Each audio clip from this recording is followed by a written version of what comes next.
Então, boa noite a todos. Falar um pouco do processo de exclusão é ampliar um pouco a nossa fronteira de conhecimento. A palavra exclusão vem do latim excludere, que significa afastamento, marginalização. Assim como qualquer processo ou qualquer tipo de análise, é preciso um recorte. Esse recorte ele tem que ter uma procedência histórica, política e econômica. E a partir daí a gente avaliar como que é situada essa exclusão. Por exemplo, antigamente, vamos voltar a viajar um pouco no tempo, né? Sistema feudal. Existiam os senhores, donos das terras, que se proclamavam durante todo um período histórico. Essa proclamação de dizer, olha, eu sou o dono da terra, obviamente que não existia uma redistribuição, uma organização coletiva. Então, a nossa construção histórica foi sempre baseada no contexto do privado, ou seja, do particular. Sucessivamente, obviamente, um senhor feudal aqui, que detém o monopólio de uma terra, você detém uma série de pessoas da qual, consideradas e chamadas de camponeses, né, subsistiam ao trabalho para estar realizando junto com esses senhores feudais. Esse é um dos exemplos que a gente pode pegar aqui. Outro exemplo, contextualizando também, andando um pouquinho na história, se a gente for avaliar, pergunto para vocês, quem detém, né, na Europa, vamos pensar nessa transição, Idade Média, o poder? Quem detém? Quem tem essa relação? Igreja Católica. A Igreja Católica tinha o contexto do poder político, toda possibilidade, estrutura, norma, hierarquia era relativamente levada em consideração ao poder da igreja. Obviamente que a religião é um fator extremamente importante para a gente observar, né, esse processo de exclusão. Porque à medida que tinha inúmeras pessoas, devotos de fé, né, inclusive na época a igreja ditando todas as regras no sentido do livro, do que é certo, do que não é certo. E aí a gente tem uma avaliação, tá? Uma avaliação de que a igreja, no fato dela monopolizar, fazia com que o acesso não chegavam a todas as pessoas. Então a gente também, você pode observar aí uma exclusão, né, em detrimento da religião e do poder. Andando um pouquinho mais na frente, obviamente, quando a gente tem um contexto de marginalizados, existe aquela comoção. Estamos fazendo recortes históricos, eu acho que cada caso tem que ser avaliado, porque a palavra tem um termo significativamente amplo, para a gente poder refletir e pensar junto sobre as condições e os processos históricos de cada momento. Andando um pouco mais para frente, você percebe, né, movimentos, por exemplo, contra a reforma, a própria da reforma, que colocavam em xeque esse poder fulcral da igreja, mas, paralelo a isso, a gente já começava a ter trocas comerciais, que era aquela passagem, né, do rito rural para o urbano. A gente começa a ter conglomerados econômicos, pequenas trocas comerciais, onde considerado, chamado, né, a palavra burguesia, ela vem dessas trocas, dessas cidades onde existiam as relações comerciais, que significa burgos. A partir desse momento, paralelo a isso, vamos fazer uma viagem histórica, né? Nós temos na Europa um processo já de grandes navegações. Muita gente não sabe, ou até sabe, as grandes navegações, já existem documentos que comprovam que tudo foi extremamente calculado em relação à descoberta de outras terras. Lembrando que estamos falando de exclusão. Vamos imaginar, né, que vieram até o Brasil. Quando vieram até o Brasil, não foi um processo tão tranquilo, calmo, sossegado. Houve, sim, dentro de toda a América do Sul, luta histórica, sangrenta, da qual a gente pôde ver um processo de segregação. Podemos falar aqui dos indígenas. Os indígenas segregados de acordo com a colonização europeia. Isso não aconteceu só na América do Sul, América Latina em si, mas também a gente pode fazer um comparativo, na época também, com parte da África Ocidental e Oriental. O que nos faz pensar, né, quando a gente pega algumas questões atuais, né, por exemplo, a questão da reforma agrária, se nós pensarmos que temos 500 anos de descobrimento do nosso país, nós estamos falando de aproximadamente 6 gerações. Nós ainda somos um país dominado por famílias tradicionais, oligárquicas. E essa cultura ela foi transmitida num processo de colonização. Então, e esse processo de colonização ele já começa com a exclusão. Essa exclusão ela tem uma carga violenta, emocional, psicológica e social, da qual nós carregamos esses frutos até hoje. Então, traçando esse paralelo, a gente consegue analisar de uma maneira um pouco mais profunda a exclusão. Lembrando que, andando um pouco mais para frente na história, né, você tem grandes movimentos que colocam já de vez, né, a questão do poder da igreja. Estamos andando um pouco mais à frente. E, paralelo a isso, você vê um crescimento de uma outra religião, chamada protestantismo, que tem como cunho também uma outra tradição, mas dá mais liberdade para o homem na sua relação com a propriedade. Isso não significa que todo esse processo houve uma inclusão de fato. Muito pelo contrário. O que a gente vê, a gente trabalha com dados e índices, você vê muitas das coisas segregadas. Isso explica muito das questões atuais, como o racismo, como países separatistas. Não são questões que são definidas agora, mas são analisadas e avaliadas de acordo com todo um processo histórico da qual a gente passou, né?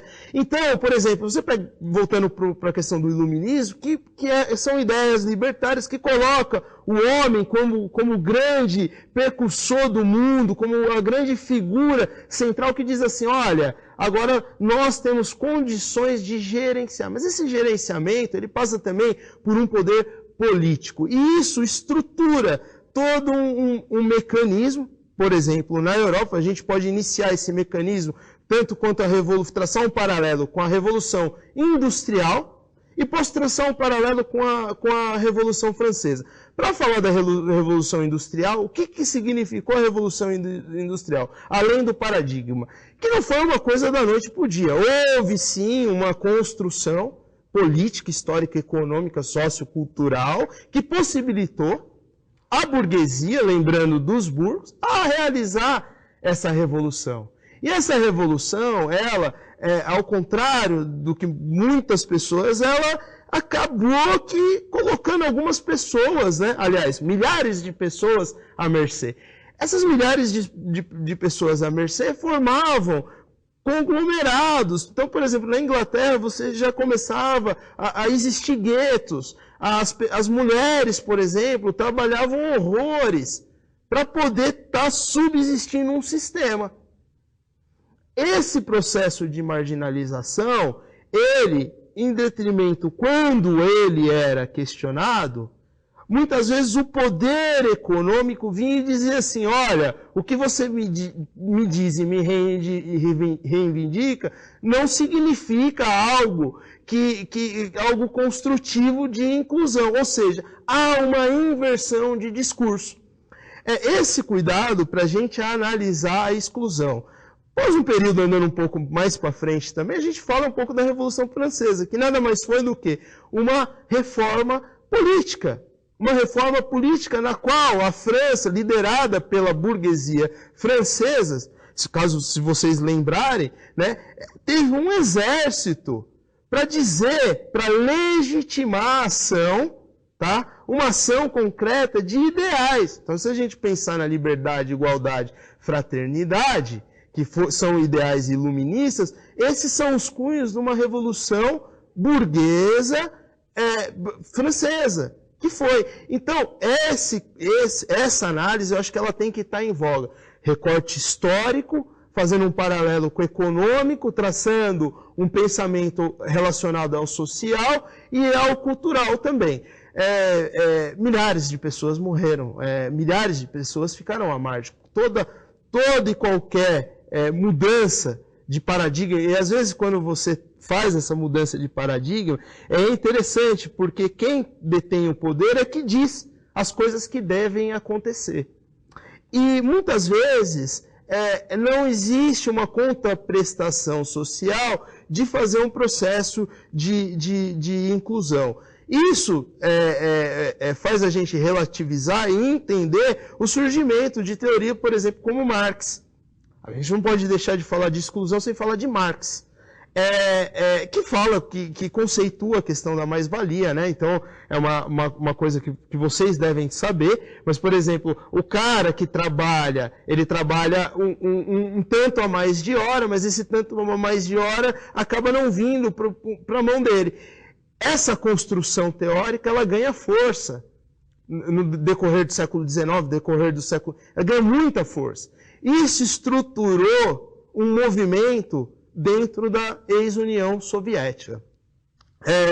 Um tempo atrás, lendo um livro chamado Irmãos Karamazov, de um russo chamado Dostoiévski, a gente pode perceber como é que se dá essa ligação num outro contraponto. Eu tinha uma burguesia russa, né? Eu tinha uma igreja católica muito forte, mas eu tinha um começo de camponeses, um começo de trabalhadores se apegando nessa questão teórica, que possibilitou um questionamento, uma indagação do sistema vigente. Isso significa o quê?